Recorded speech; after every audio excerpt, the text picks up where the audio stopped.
All right, guys, welcome back to another episode of the League Express podcast. My name's Jake Kearnan, and joining me as always is the editor of League Express, Martyn Sadler. And Martyn, we've had a weekend full of Super League action. We've got the Challenge Cup this weekend, mate. It doesn't stop. No, it's an exciting time of the year, isn't it, Jake? And it's great. We've got the whole derby to look forward to on Saturday. And I was actually on Radio Humberside last night talking about that, and had a great interview with Chris Cooper of Humberside Radio, talking about all sorts of things, and one or two people ringing in. So, you know, great to anticipate that game and all the games of the coming weekend. And you know, as I say, the season is really building up nicely, I think. Did you get to interact with any of the listeners when in the No, section? unfortunately not. No. Did they all agree with what you were saying, mate? Or? Well, hopefully they did, but you never know, do you? It depends which side they were on, really, I suppose. But I mean, it's great to see a Hull derby, isn't it, where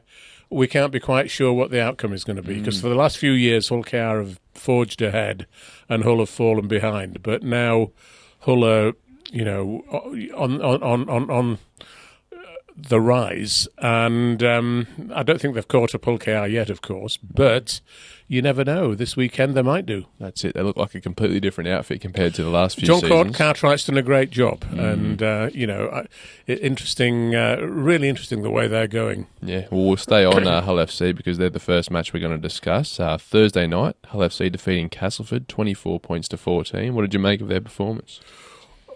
Well, I thought they were quite impressive. Castleford have had such a disappointing season so far, though, haven't they? And you know, it wasn't to be their night. Funnily enough, they were just replaying on Sky earlier this morning Castleford's opening game of the season at Hull KR, when they looked really impressive and took Hull KR right through to Golden Point. But since then, they've not played anything like as well in any game that they've had, even the one when they beat Salford. So, no, it's a bit disappointing, and they've had a lot of injury problems. That very promising young fullback Fletcher Rooney is out injured at the moment, you know, and he scored a spectacular try against Hull KR. So clearly they're missing him, I think. And, you know, they're just not quite managing to get it together. And Hull didn't need to play brilliantly, but they played well enough to win that game by 10 points, and it's a game that, you know, a year ago they might have lost. Yeah, that's right. And I think for Castleford this year is they've just got to try and work on building that identity, and you know, just trying to get those foundations in place for seasons to come. Yeah, well, I think they've got some quite good players, but you know, they're as you say, sometimes it takes a long time to just develop that coherence that a side needs to be able to play well together. And, you know, Rome Mills has come back into the first team now after an injury absence, so hopefully he can forge a partnership with Dejan Assi at halfback. And I actually rate Rome Mills really well. I think he's got a really good short kicking game near to the opposition try line. So we'll see how that goes. But of course, they're not in action this weekend, are they? So they'll have a week off this week. Yeah, it might be a much needed break maybe for them just to reset and you know, get after it. Friday night matchups, we had Warrington defeating Leeds 16 points to 14. Well, that was a great game, wasn't it? The 5,000th game of Super League, and Warrington just sneaked it, and it was a try by young Thewlis, not Josh Thewlis, but his younger brother Jake Thewlis that won the match for Warrington, and I think that was while Leeds had a man in the sin bin, wasn't it? So, yes, yeah. You know, Kearnan Palacia, quite a controversial sin binning, really, as many sin binnings obviously are. But Warrington, you know, they just about deserved to win, and but it was such an evenly contested game, and you know, Leeds beat Wigan the previous week, and by a similar margin, and lost to Warrington by 2 points this week. Those are the sort of games we want to see in Super League, aren't they, really? You know, for prime time Friday night televised game, in doubt right until the end, and that's just perfect as far as the people running the game is concerned. If every game could be like that, Jake, we'd be doing pretty well, wouldn't we? That's it, and it almost markets itself, doesn't it, when you have these tightly contested battles where you don't know who's going to win. Well, they're a lot easier to market, put it that way. Yeah, unlike, when we have Salford rocking up and we don't know what lineup they're going to put out. Absolutely. The other matchup, mate, we had Wakefield defeating Leigh 40 points to 14, another big scoreline for What Leigh. a fantastic scoreline for Wakefield. And, in anticipation of the Challenge Cup game this Friday night, where the venue is reversed and they're playing at Wakefield. I think, it's funny, isn't it? Because Wakefield have lost every Super League game at home and they've won every Super League game away. Yeah. So, there's no foundation in the rumour that they were trying to get the game switched to Leigh this weekend. So who knows? Wakefield have been, I think, a revelation in Super League this year. All credit to Darryl Powell. They've won at Leigh, they've won at Warrington, and they've won at Leeds. Those are three big clubs to get wins at. It's not like they've won at Salford or they've won at Huddersfield, is it, or at Castleford. Those three venues take some winning at, but unfortunately for them, they've lost at home to St Helens, to Hull KR, and to Hull FC. So we'll see how that goes. But they're bound to break that losing streak eventually at home. And I suppose a good place to start will be in the Cup this weekend. No, absolutely. And for Leigh, mate, the scoreline.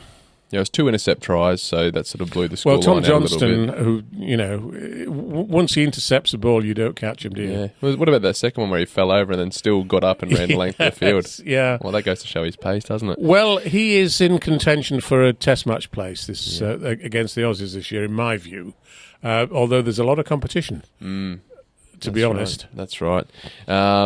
Should Leigh fans be concerned after such a great start to the season? They've now had 2 pretty decent-sized losses in the last 2 weeks. Well, I was on the Leigh Leopards press conference on Zoom yesterday with Adrian Lamb, and I sort of suggested to Adrian that, if they'd played every game since the start of the season like they played the Wigan game when they won 1-0 at Wigan, then I think they'd be sitting at the top of the table unbeaten.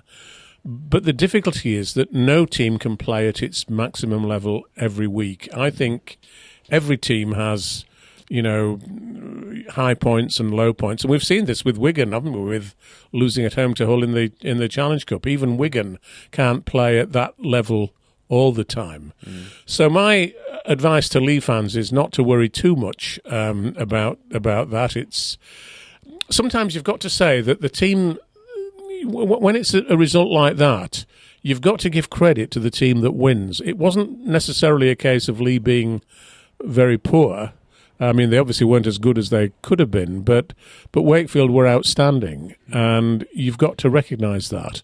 But what you might find this week is that the situation could be reversed. It could be Leigh who are outstanding, and Wakefield might have a reaction from that game. And who knows? Leigh are bringing Rob Mulhern back this week, and he does make a big difference in the front row, I think. Right. So, that could potentially be a different game, or it could be a similar game. And that's the beauty, isn't it, of Rugby League. None of us know. Nobody going to that game can be sure of what the outcome will be. So, great to anticipate, in my view. That's it, and just the unpredictability of the season at the moment. It's terrific. I look at all this weekend's matchups, maybe bar the Catalans Salford one. I'm a bit unsure how the other ones would go. It could go either way, but yeah, we'll touch on the Saturday matchup. We had St Helens defeating Catalans 14 points to 13. A bit of a field goal. Johnny Lomax, 2 field goals to win the game. Yeah, brilliant. Absolutely brilliant player. And, what a tight game it was. If you saw that game, it was obviously in doubt right to the end. It was 12-all, and then Lomax dropped a goal. Then Luke Keary dropped one for the Dragons, and then Lomax, grasped the bull by the horns and landed the winning field goal. Absolutely outstanding result for St Helens, and the first time they've won in Perpignan for quite a number of years. They've got a habit of not winning there, So that was terrific for them, and it's going to be. Very disappointing for the Catalans not to win, I suppose. But I think they're certainly good enough to march up the table when they start getting a few results together. Yeah, it looks like they're starting to play to their potential. It looks like all those new recruits they've got are starting to figure it out. Yes, yeah. When you have loads of new recruits in a season, I think it very often takes a long time to gel, and that's certainly true of them. But there are some very positive signs, I think, for the Catalans. Yeah, I agree, mate. In the final matchup of the round, we have on Sunday, Wigan defeating Salford 54 points to 0. Well, it's interesting that, isn't it? Because there's a media tipping competition, Jake, and I predicted 70. Yep. A margin of 70. So I was quite pleased to see that wasn't the final figure. Yeah. I mean, Salford had a very, very weakened side again. As you'll see if you look at the team, and it was a bit of a training run unfortunately for Wigan. The encouraging thing from Wigan's point of view was the crowd was 14,000 and odd, to see what was always going to be a fairly one-sided game. And Wigan have, since having gone to Las Vegas, Wigan have really done well with their attendances, I think, this year. So it was an unsurprising result. But the good news is that all the Salford players have been paid and were paid for the month of March before the end of March. They were supposed to be paid. The situation at Salford is that they're supposed to be paid on the last Thursday of the month. And that deadline was missed, but they were all paid by the 31st of March, everybody. So I understand anyway. So hopefully that will give them a boost going into the Challenge Cup this weekend. And there's a little bit more to discuss about that, but obviously we saw Callum Watkins and Chris Atkin sit out of that match. Yes. I think they're well within their right to make that decision. To sit out, given all the turmoil. If you're not paid for doing something in accordance with the contract, then of course you've got the right to to not participate as the contract requires. Obviously being paid for the work you do is very important for anyone. I think for Callum too, the other situation is that he's been involved in whispers around potential transfers, other Leeds clubs showing interest. Yeah. Leeds, that's right. And in my view, why would you put your body at risk if there is another better opportunity out there for you? Let's say he gets to play, gets injured, then no clubs are going to show interest in him, and then his future is a bit unsecure. But I am told now that the new owners of Salford have committed to making sure everything's paid on time in the next, in the forthcoming couple of months at least.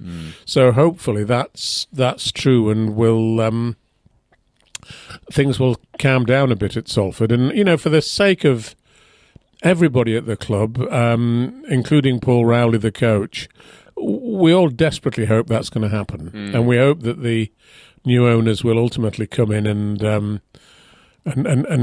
do a good job and make sure the club is financially stable. That's the really important thing. Yeah, definitely, mate. All right, mate, we'll get into some news topics soon, but we've got the Rugby League World Magazine. Well, we've got one game we've not considered yet. Who have we not touched on? Huddersfield versus Hull KR. That's right. I've written it down in my notes there. Yeah. That's my bad. Huddersfield, Hull KR. 50 points for Hull KR, yes. And still undefeated? Still top of the league, undefeated. 3 tries for Mikey Lewis. Mikey Lewis putting down a marker for that, test match spot against the Aussies later this year, which is going to be very interesting, isn't it, to see who gets the halfback slots. Oh, yeah. And I think the unfortunate thing for Mikey is just his ability to play multiple positions.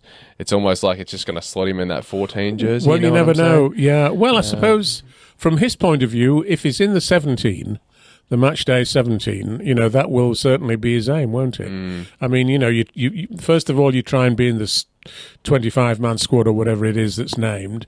Then you try and get into the reduced squad, and then into the 18-man squad, then into the 17-man squad. I think he's ready for it personally. Yeah. Would you have him starting? I'm not sure. Alongside George Williams, Yes, probably. I think I probably would. I mean, obviously, one of my favourite players is Mark Sneyd, but I don't think he's necessarily one of Sean Wayne's favourite players. So maybe it's unrealistic to think that Mark could be in the side. And Mark is now 34, although he still seems to be thinking just as sharply as ever. So, but you know, you never know. I mean, all coaches have their favourites in terms of the players who they think will play in the style that they require, and obviously Sean likes George Williams. George plays in the way that Sean requires, but I would think that Mikey Lewis would probably fall into that category too. I would have thought, although Harry Smith, obviously of Wigan, also has a big claim to that number 7 shirt, I would have thought. That's right, and also being from Wigan, he might get a little bit of you never know. Who knows? Well, Sean would deny that, of course. Yeah. It just makes me wonder, though, what if, say, Mark Sneyd was to steer Warrington all the way to a grand final win, let's just say, over a Wigan or a Hull KR? You'd have to think, you know, it looks pretty good on the CV in terms of getting picked. Well, I think Mark Sneyd is a brilliant player, and, you know, if he does steer... I noticed Paul Sculthorpe, I think it was, who said that, you know, Warrington should have signed Mark Sneyd a year ago, and maybe they should, who knows, and maybe he's the missing link that allows Warrington to win a major trophy, and that would be great, wouldn't it? Particularly the grand final would be absolutely outstanding if Mark could guide them to that, but it's a long season, and we're all... Everything can be suddenly changed by a serious injury to a player, and touch wood, no players have any serious injuries, because that's what we always hope. No, definitely. But there's always the chance that might happen, and you know, might keep a player out of the Test series this autumn. Yeah, that's it. And we hope for 100% health heading into that series. So absolutely, we'll see what happens. We will remind the viewers and listeners we do have the Rugby League World magazine available. You can order that one on totalrl.com. Loads of great stuff in there. Yes. Shop. League Express this week, mate. We're about to touch on some of the things in your column, but plenty of good stuff in there. And I also have a column in Rugby League World, actually. And interestingly, in the month of April, I'm discussing the old chestnut about, is Rugby League the greatest game? And because we used to have a correspondent from Australia called Malcolm Andrews. I don't know whether you've heard of him, but he was a prolific writer. He died in 2018, very sadly. But Malcolm actually wrote a book called Rugby League, the Greatest Game, and he was an absolute rugby league tragic. Really was Malcolm, and I'm just sort of talking there about how do you judge whether rugby league really is the greatest game or not? It's an interesting debate in my view. Oh, definitely. So if you want to see that, get hold of a copy of Rugby League World for this month. Yeah, well, I'm trying to think. There's not many other games out there with the tagline "the greatest game of all." No. We've been saying that for a long time. So. Not at all. No. Yes. One other thing we ought to talk about as well, looking at the results, I'm still so impressed. We talked about it last week, actually, Jake, but I'm still so impressed by Halifax Panthers, clear at the top of the championship table, 10 points from five games and 5 wins. At the weekend, they beat Batley 50 points to 6. Yep. Batley are a pretty solid side, not a team that easily gives in. So, Kyle Eastman, the coach, I think he's one of the greatest revelations this year in rugby league. He's come into Halifax as a rookie coach, and he's doing an absolutely great job. And I had when they announced his appointment as somebody with no experience, obviously I had severe doubts about the wisdom of doing that, but it is absolutely showing that it was the right decision. Yeah, what a revelation. Yeah. I don't know if many pundits would have had Halifax sitting at the top after 5 weeks, would they? No, because they've had so many financial problems as well. It's been quite remarkable how, even despite threats to, from HMRC closed them down and so on, they've been fighting against the odds. Yeah. And brilliantly, absolutely brilliantly. I just wonder also, with the success that they've had, have they seen a spike in crowd attendance over the past few weeks? Well, hopefully so. Yes, hopefully so. I mean, the crowd against Batley wasn't that impressive, 1,659. So it could be better, but I hope the fans will start to get behind them now. Would, and if you are watching this from Halifax, get down to the Shea if you don't do already, and get behind your side, because they're worth watching. No, definitely, mate. We'll touch on a few things in your column this week, Martyn. Obviously, we had the Ashes announced last week, and there's just a few little concerns you have in the early stages about the schedule, some around the new Everton stadium. What are some of the things you spoke about? Well, the thing is that it's a brand new stadium, so it has to pass certain tests that, before it can be given the green light to be fully open. And they've been having tests. They started by having a crowd of 10,000. And recently they had another test event where they had a crowd of 26,000, which is half the capacity. But what they're finding is that because the stadium is built right on the edge of the city, next to the sea, effectively, in the Bramley Dock area, there's only one significant access to it. And there is some concern that the access isn't big enough. There's, you've got to go over a relatively small bridge with, thousands of people trying to get over all at once. It's potentially a safety hazard. So they've got to sort that out before they can get the final permission to, expand the potential attendance to its 52,000 capacity. I was talking to the RFL about this yesterday, and they were saying they're aware of the problem, but they're very, very confident that it's going to be solved. And obviously Everton, it's vital for Everton that it is solved, obviously, because they want to move in at the start of the next football season, which begins in August.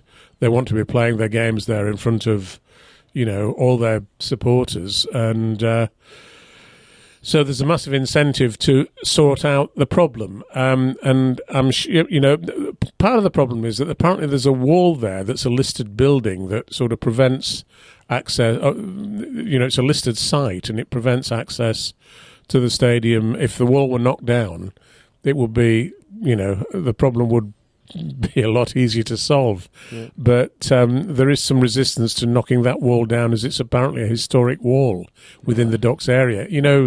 And obviously conservation is quite an important thing in our country. Yeah. So, who knows? But I'm fairly sure they'll find a way to sort it out, and that there'll be a 52,000 crowd there for when England play Australia. Yeah, heritage-listed sites can sometimes cause some dramas, can't they? Absolutely, yes. Especially when you're looking at the site going, what's actually the significance of this place? I know back home in Australia there's many towns and cities that have that issue. Yeah. But yeah, and another thing you touched on, mate, there's been a bit of allegations thrown around regarding the RFL and its culture. There's been some anonymous complaints, I understand. Yes. Well, I'm very sceptical about anonymous complaints. I think if you're going to complain against people within an organisation and you're going to claim that misogyny is taking place, misogyny is a very serious allegation and has to be taken seriously. But if you're going to make that allegation, the allegation has got to be made not anonymously, in my view, but whoever is making the allegation ought to come forward and make the allegation clear. And similarly, the person who is being accused should also be specified, because if you say, there are anonymous allegations of misogyny at the RFL, then that, in effect, makes everybody guilty at the RFL, or it implies the guilt of everybody, doesn't it? If somebody were to say that, all Australians are misogynists, then I don't think you'd be very pleased about that, would you? No, not particularly. But on the other hand, if they said, so-and-so, who's an Australian is a misogynist, then that wouldn't include you. So, so I actually emailed the RFL to get some clarity, and they issued a reply to me that was actually not giving much more information than was there already. And they're saying that because of issues of confidentiality, they can't reveal answers to all the questions that I asked them. But nonetheless, I do think it can be. Anybody can make allegations anonymously against anyone, can't they? And I'm not saying they're always malicious, but they could be potentially. So let's be a bit more realistic about all of this. Yeah. That's the thing. There's always going to be those whistleblower protections in place for people who are trying to blow that whistle. But yeah, we'll wait and see what happens. It's definitely cast a bit of the RFL in a bad light, and it's starting to build up for the RFL with all the other things that are happening off the field. Yeah, maybe, but I'm told that the RFL had a board meeting yesterday that was a very positive one, and that apparently all the members of the board now hopefully are pulling together in various ways. All of them with a view to making the game stronger. So that's what they ought to be doing, of course. Yeah, I'm just going to talk about that meeting that took place. I've read it a little bit on Twitter overnight and this morning. I don't know if it was mentioned in the meeting, but there was talk of owners looking at potentially discussing or voting on whether French clubs should be or remain as part of the Super League competition. What do you make of those whispers? Well, I would be very opposed to French clubs being excluded. I think that would be ridiculous. They've been a part of the RFL's competitions now for since Catalans came in 2006. So that's coming up. Well, this is the 20th year of the Catalans' presence in Super League. I mean, the original idea was that bringing French clubs into our competitions would strengthen the French international side. That's clearly not happened in the way that we might have hoped it would do. But nonetheless, I think to get rid of that, to get rid of them would be a disaster, personally. And apart from anything else, I think English fans love going to Perpignan. They really do. And I think there is this short-term thinking among English clubs that the French shouldn't be in the competition. Well, I completely disagree. Just as we see in the Southern Hemisphere, we've got a New Zealand club in the NRL and shortly a PNG club in the NRL. I think to draw back to the M62 would be the greatest sign of defeatism that you could ever imagine. No, I agree, and it's raised that topic online whether the club owners have too much power when it comes to the future of the league. And well, if that's a serious proposal, then I will campaign against it because I think it's backwards thinking. And I can understand from the club owners' point of view, they're all losing money. So, they want to save money somehow, but I'm not quite sure how they would save much money by kicking the French teams out. There's even been suggestions of them continuing in Super League, but then, getting rid of their central distribution, which I think would also be... Well, I think it was also a retrograde step, and, you can't... Sending signals to the French that they're not wanted would be just ridiculous. Yeah, no, absolutely ridiculous. I agree. And, we always talk about whether NRL we got rid of Toronto Wolfpack, didn't we? Which was, in my view, a retrograde step as well, although there were special reasons for that, because that happened during the COVID era, and the guy who was financing them ran out of money, it seems. So, there were quite good reasons for that to happen, I think. But, the Catalans are commercially a very successful club. More successful, really, than many clubs in the in the so-called heartland of the game. Yeah, no, I completely agree, mate. I think it'd be tremendously disappointing to see them kicked out, and we've got to keep trying to expand the game, get into new markets. And, absolutely, nothing makes me more proud of our game when I turn on the TV and I see like a packed stadium down in the south of France. Exactly. Get into new markets. Don't abandon existing ones, for goodness sake. Let's face it. But there's such a lot of selfish thinking in rugby league, and as you say, giving the clubs more power is part of the problem. The clubs, if you give them more power, they will always think in terms of them, but they will always put themselves first. In the shortest possible term. So, just crazy. Yeah, survival of the fittest at the moment, mate, isn't it? Yeah. Sadly. And just another thing I saw in your column, mate, the NRL's failure to attract at a core stadium on a Thursday night. Doesn't that just Thursday night games? I mean, it's interesting, isn't it, Jake? We play Thursday night games in Super League, and we play Thursday night games in the NRL. And if you think back to the start of the Super League season, what a great start it was when we had Wigan versus Leigh, nearly 22,000 people in the Brick Community Stadium, as it's now called, at Wigan. It looked impressive. It was an immensely fought game. Leigh eventually won it with a field goal in golden point time. And that's the importance of Thursday night games is that they lead into the weekend. But the great thing from our point of view, and I think it's true of Australia too probably, is that there's very little competition from football in this country on a Thursday night. Yeah. Maybe darts is being shown as well on Sky or something, but you've got the potential for a big audience on a Thursday night. So put on a game that's going to draw a big crowd, that's going to fill the stadium if possible, and hopefully be a very evenly contested game. And the same should be true of Australia. To see 10,000 people rattling around the 82,000 capacity Accor Stadium, it's dispiriting for me. It really is dispiriting, especially when you contrast that with 60,000 in the MCG watching an Aussie Rules game. Yeah. The idea that Rugby League is bigger than Aussie Rules is unsustainable when you see a virtually empty stadium watching an NRL game. Why do they do that? People say the NRL is better at marketing itself than Super League. I just don't agree.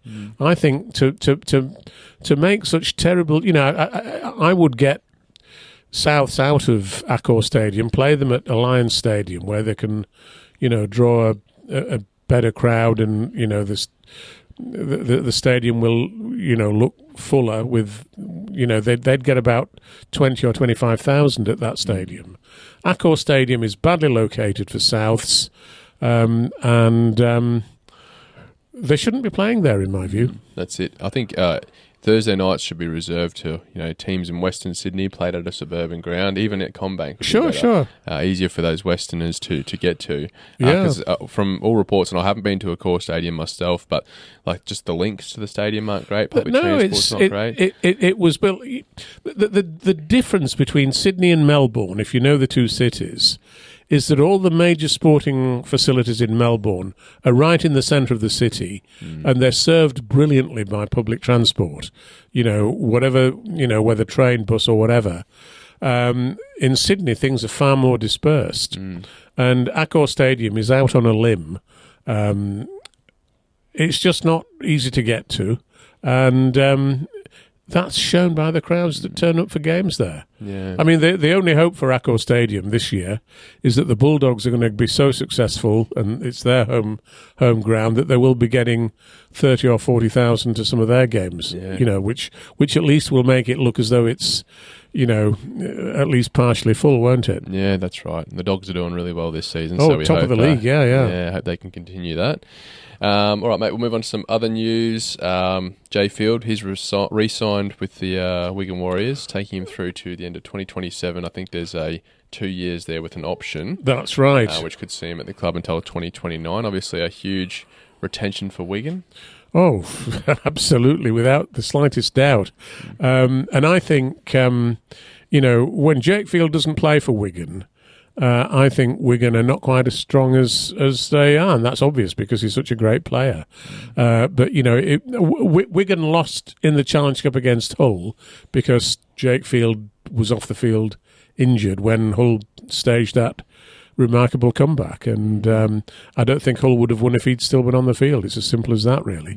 I think I remember Matty Pete saying, we see all these attacking plays. What we don't really get to see is all the organisation he does in defence and how crucial that is for their team. He's a brilliant player, yeah. Good, big news for Wigan fans. The other whispers we're hearing at the moment, mate, is Leigh trying to convince Tom Amone to come back and join the club from the Bulldogs. Yes. He's not getting in at the Bulldogs, is he, Tom Amone? Which is a bit of a shame because I was really hoping he'd get a chance down there because he's been one of Leigh's best forwards for the last 3 seasons. Well, it shows that the Bulldogs have got some very strong players, and under Cameron Serraldo they've really come on this year, haven't they? And so maybe he will not be very happy about playing reserve grade over there, and will be quite happy to come back. Yeah, that's right. And I think Leigh will be very happy to welcome him back.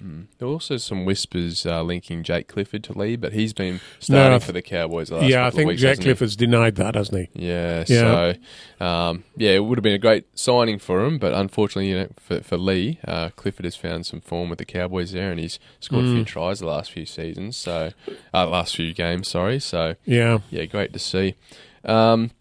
Other news, mate, probably dropped just after the podcast last week. Will Pryce signed with Hull FC. Yes, and might play this weekend in the Hull Challenge Cup derby. So, wonder how he's going with jet lag. Well, I think he arrived. I think he arrived yesterday in Hull.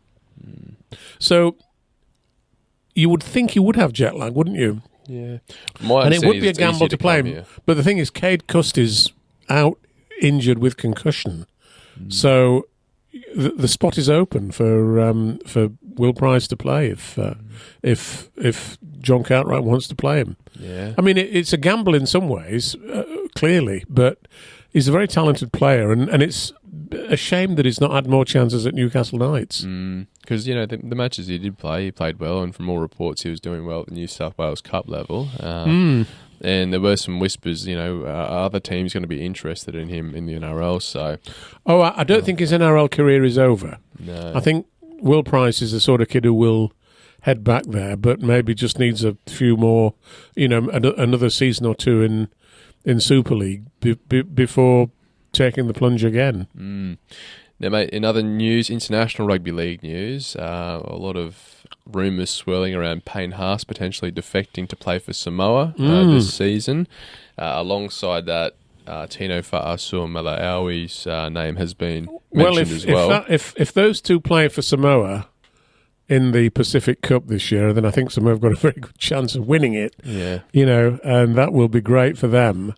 Obviously, it will be very bad news for Australia, and I'm fairly sure that Mal Meninga will be doing his utmost to persuade both of those players not to play for Samoa, but to play for Australia in this year's Ashes tour. And I've got mixed feelings about it, actually, Jake, because I obviously want England to win the Ashes, and it would be a lot easier to do that if those two players weren't playing for Australia. But having said that, I'd like England to win the Ashes against the strongest possible Australian team.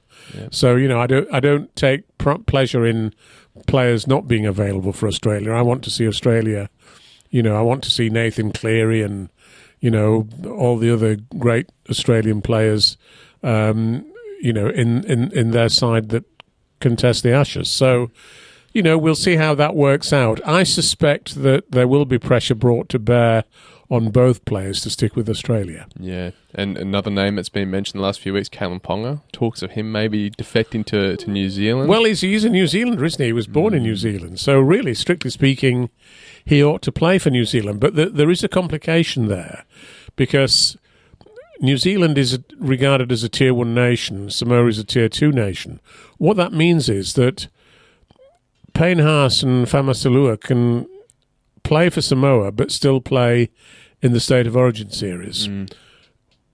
If Callum Ponga plays for New Zealand, he can't play in the State of Origin series. Yeah. And at the moment, you might think he'd be the first choice fullback for Queensland. So that's quite a complication, isn't it, really? Yeah, it's unless the rules are changed. Yeah, and then it brings back the whole debate of whether Tonga and Samoa should be, promoted to Tier 1 nations. No, given the recent they shouldn't be, because it's been so successful that they've come to prominence by being Tier 2 nations and being able to attract players of that sort of calibre. That's right. So why mess around with something that's working?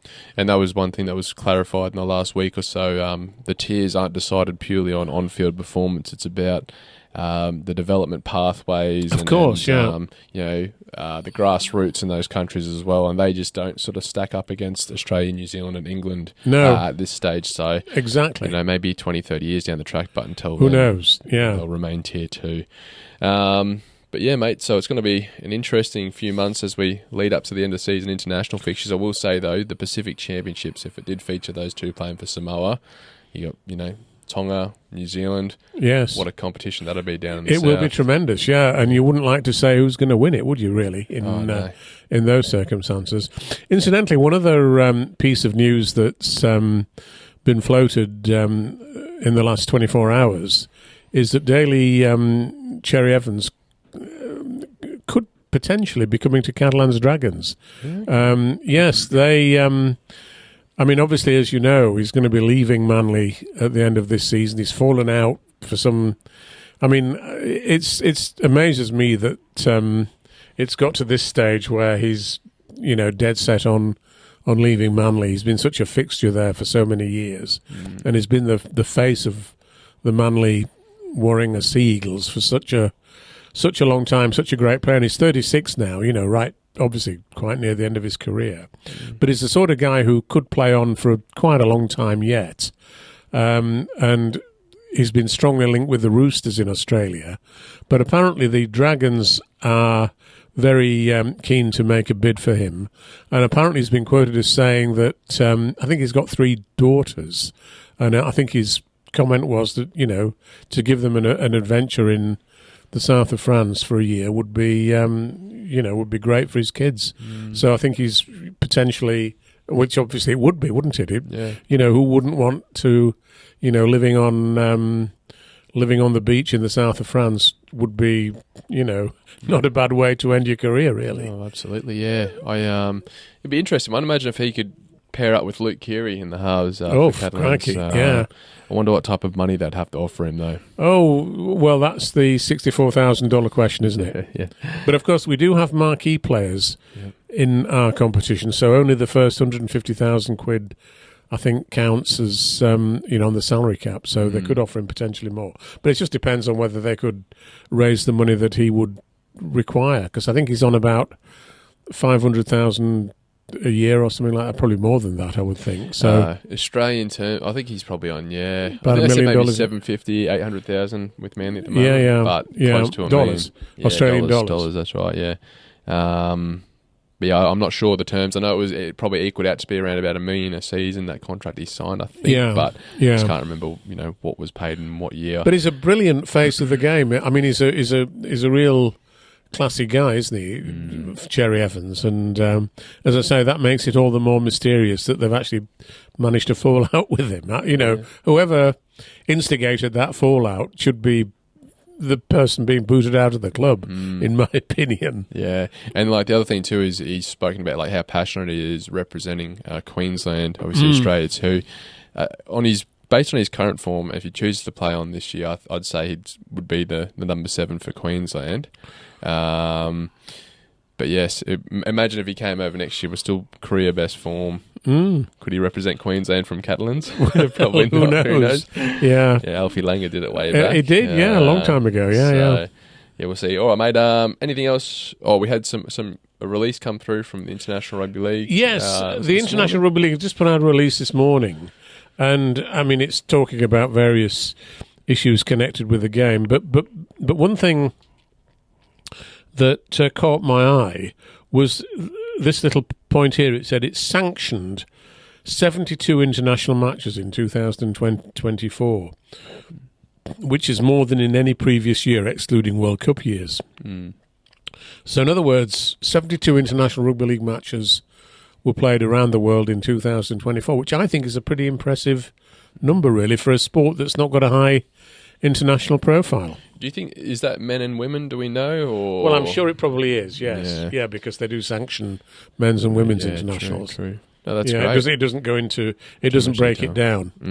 No, that's great because, obviously, and there's been a lot of talk in the media too that is the focus, is to grow the game internationally. And Andrew Abdo was on NRL 360 the other day speaking about that being one of their key focuses going forward. So hopefully we can keep it up. And there's still, in terms of other issues to discuss, there's still no greater clarity on the NRL's apparent interest in buying into British Rugby League, although I keep hearing this story about them wanting a Super League competition with just 8 clubs, and I think that would be disastrous, personally. The 8 clubs being Wigan, Warrington, St Helens, Leeds, the 2 Hull clubs, the Catalans, they do want the French in, by the way, and the London Broncos. And, of course, the London Broncos, later this month, I believe in a couple of weeks' time, there's going to be a press conference. I understand it might be at the Australian High Commission, where we're going to, learn something about the Australians buying into London Broncos. Right. And I think that's going to be really quite interesting, isn't it? Oh, we'll wait and see what comes out of that one, mate. That's very interesting. Yeah.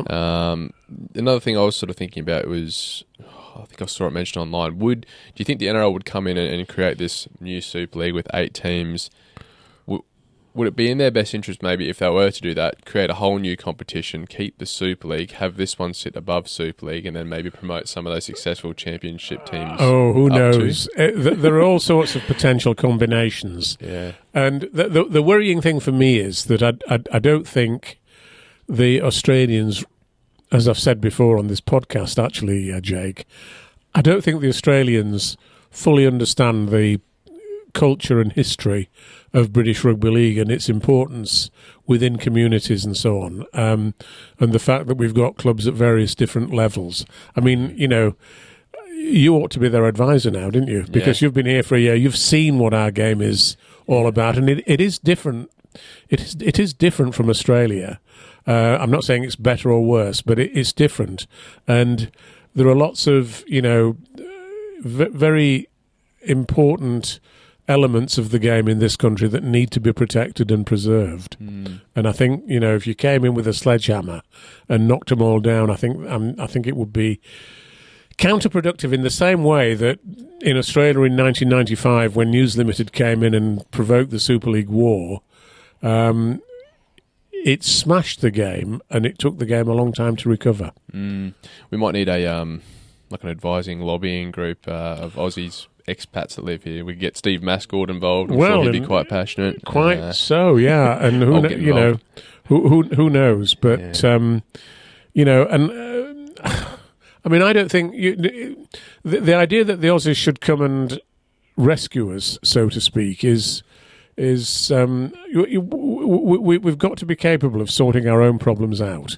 Whether the Australians want to come and buy a stake or not, we've got to sort our own problems out. And the main problems at the moment are financial. I mean, it's said, isn't it, that the Super League clubs collectively are losing about £30 million a year. They're having to be financed by their owners. And that ultimately is not sustainable. And funnily enough, the same is true of football. I was just reading just before we started this podcast that Sheffield Wednesday players in the football League Championship, they weren't they've not been paid for March. They've defaulted on payments for March. The club has said it's a short-term problem and it will be fixed, and I hope it will. But also, I mean, there was an interesting article in the Yorkshire Post yesterday saying that Yorkshire's football clubs are all losing money hand over fist. You know, a club like Barnsley, it's just becoming totally unsustainable. The money that they're paying out, it's just not equating to the money that they're generating. So football's in much the same financial hole that rugby league is, really, and rugby union, of course. You know, there's every major team sport in the country is struggling financially. Wow, yeah. We're not the only ones, you know, which is a small comfort, but you know, so it's a problem that needs addressing. Yeah, no, interesting. There might be a big correction coming, maybe. Some of those football players, they get paid a lot of money, don't they? So, oh gosh, yes, of course they do. Yeah. No, sad, but hopefully, in years going forward, we can figure it all out, because we don't want to see clubs going under. They're so important for the communities. Well, yes. Yeah. All right, mate. This weekend, got some Challenge Cup matchups. 4, so a little bit sad not to see as much rugby league on a TV screen. Well, it won't be on Sky. That's the difference. But yeah, BBC. Do we know what game they're doing the whole derby? The Hull derby and the game between Warrington and St Helens. They're the two games that will be on the BBC on Saturday and Sunday. Yep. But the Friday night games, let's start with those. Yeah, Wakefield versus Leigh and Catalans versus Salford are the two. Well, Catalans versus Salford, that kicks off at 7 o'clock UK time. We won't be able to see that on TV, I don't think. And you'd think that would be a guaranteed win for Catalans, wouldn't you, really? But the Salford players, as we were saying earlier, have now been paid, so hopefully they'll be able to put out a strong side.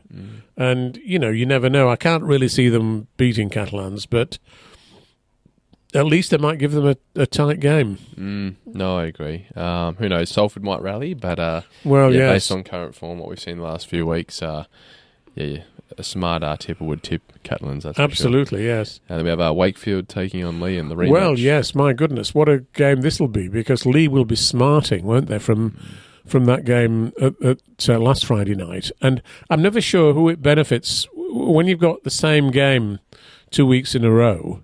You know, will Leigh have learned enough from that game against Wakefield to actually be able to recover and plan their revenge? Or will Wakefield have so imposed themselves on Leigh that the Leigh players might think they've not got much chance of winning? Who knows? But I think it's going to be a fascinating contest, and I mean, you've got to say, if Wakefield can win at Leigh, especially by such a margin, I think it was 26 points the margin, they ought to be capable of winning at home in the Challenge Cup. But I think it'll be a much tighter game, and I think Wakefield might win by about 6. Yeah, I'd agree, mate. I'd say it'd be a tight contest. We just know what Leigh are made of. I think that identity, they're not going to want to have two big blowout scorelines in a row, especially against the same opposition. So I think it'll be a tight one. The Hull derby on Saturday, mate. Well, you've got to go for Hull KR because they've not lost a game this season yet. But again, you know, in recent years, the Hull derby has been a one-sided game because Hull KR have been so much better than Hull. But this year, things might be different. And as we've seen, the two clubs, I mean, you look at the league table, Hull KR top, Hull FC second. When was the last time we saw that? The two Hull clubs at the top of the table. Yeah. So it's a fascinating prospect.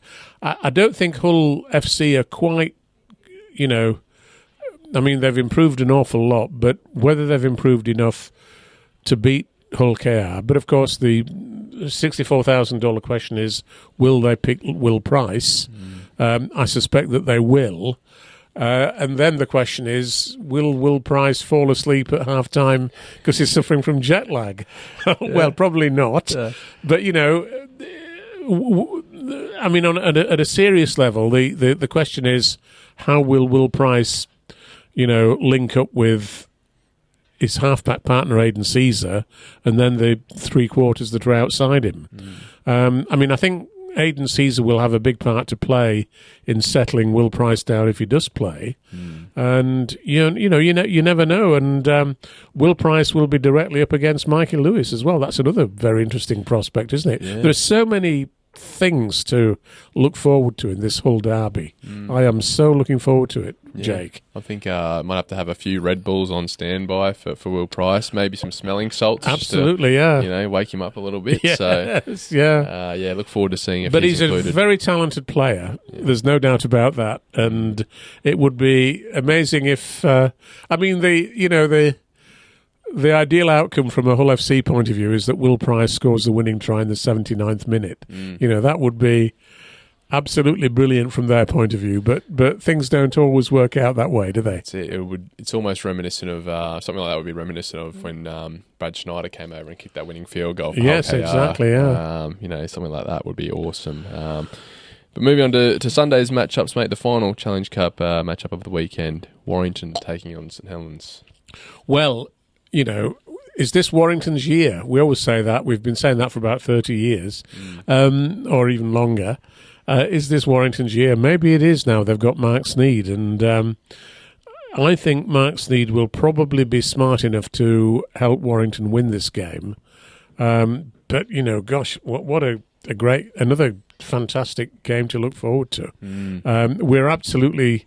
There might not be as many games this weekend, Jake, but the ones that are taking place in the Challenge Cup, we're really spoiled, aren't we? Yeah. For them? No, I think the game plan for Warrington, just kick to the corners, kick to the space, just try and win that possession and territory game. Absolutely. And, try and keep St Helens bringing it out of their own end. Yeah. All right, mate, anything else you want to touch on before we get out of here today?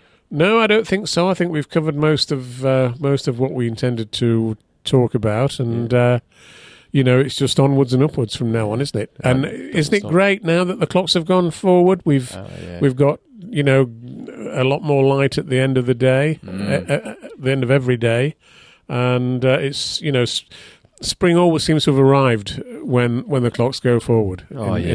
At the end of March. That's right. And, what a week to do. We've had beautiful weather all week, pretty dry conditions, so I hope a lot of the fields are taking in that sunshine, and we can see some fast footy this weekend. And we've got the Easter fixtures on the horizon, haven't we? Which we'll be talking about in a future edition. So great stuff. Yeah. The years go by so quick, don't they, these days? Oh, there's one thing, by the way, we should mention as well. Yeah. Looking at the League One table, Midlands Hurricanes, top of the league, 4 games, 7 points. The Birmingham-based club, very ambitious club to promote the game in the Midlands, and they've invested quite heavily in their side this year, and they're being rewarded for it. Amazing, really, because and North Wales Crusaders, another expansion club, in 3rd place. That's really quite impressive, isn't it? Yeah. So maybe we ought to head down to Birmingham and do a podcast with Earl Crabtree, which we've talked about before, I think, and I'm sure Earl would be up for it. Yeah, that'd be great. Yeah. Great to see expansion sides doing so well. Absolutely, yeah. It's it certainly is, and it's something the game needs to take on board and recognise. That's right. We should be highlighting some of these success stories that we're seeing, and yeah, exactly. I mean, even Cornwall are in 7th place, ahead of Workington, Keighley and Newcastle Thunder. So it's an interesting league, is League One, and I'd love to get out and see more of it. I wish they didn't play all their games on a Sunday afternoon, though. Yeah, it makes it a bit hard for you, doesn't it? It does, yeah, it does. The paper, yeah.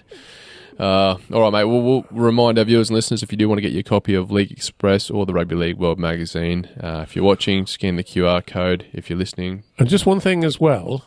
If you want to vote in our League Express Readers poll this week, go on to the totalrl.com website and you'll see that we're asking what will be the result of the Ashes series this year. Will it be 3-0 to England, 2-1 to England, 2-1 to Australia, or 3-0 to Australia? What do you think it'll be, Jake? Maybe 2-1 to the Aussies. Yeah. Can't bet against my own. No, do you know what? Do you know what's winning at the moment in that in that poll? 3-0 Aussies. Yes. It shows how pessimistic English rugby league fans are, doesn't it? I'll give them some hope. Yeah. So I mean, England have shown plenty of improvement over the last 2 years. Absolutely. They've got plenty of games under their belt with a very similar squad over those years. So I think that gave the Aussies a good run for their money. Yeah. Oh, by the way, and one thing that we didn't mention as well, I should have mentioned it. We had there was a debate last week in Parliament in Westminster Hall, and a young woman who's the MP called Jade Botterill, who's the MP for Ossiton Denby Dale, which is the adjacent constituency to Wakefield, gave a very impressive speech there, talking about rugby league and how it's and its importance in communities.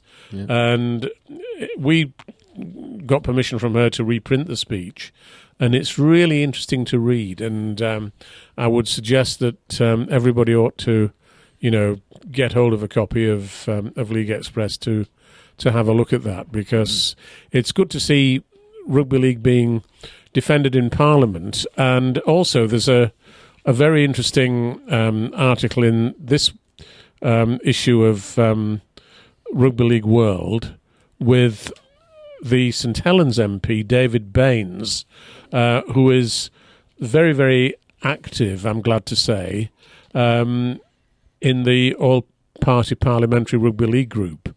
And he he's obviously a great guy, great lover of rugby league as well. And I have actually approached him via his secretary to say, would you be interested in coming on the podcast at some time? And he's indicated that he would be, although that might take a bit of organising, Jake. But yeah, it'd be great to have somebody like that on board, wouldn't it? Yeah, we always need politicians flying the rugby league flag, politicians don't we? on your side, yeah, absolutely. Well, that happens in Australia with Anthony Albanese being a South Sydney fan. And I noticed recently there was a bit of a controversy because the guy who's the mascot for South Sydney apparently got a bit cross with one or two young supporters and pushed somebody out of the way, and it created a bit of a stink because it was caught on video by somebody. And Anthony Albanese, apparently the mascot is a guy who's probably about in his 80s or something, quite an old guy. Yep. And Anthony Albanese, actually stuck up for him publicly and said, that's out of character, and the guy will, meet these young supporters and make sure that everything's okay with them. Yeah. But when your Prime Minister says that, actually that shows that rugby league has quite a bit of presence in Australian society. Gave him a good character reference, didn't Absolutely, yes. That cracked me up. Especially on an election run, because they've announced the federal elections coming up in May, so for him to take the time out of his campaign to talk about the character reference is hilarious. Absolutely, yeah. But yeah, all right, mate. Well, we might wrap it up here, right? We should do, yeah. We'll talk forever. Sounds good, mate. I'll see you next week, eh? That's great. Thanks, Jake.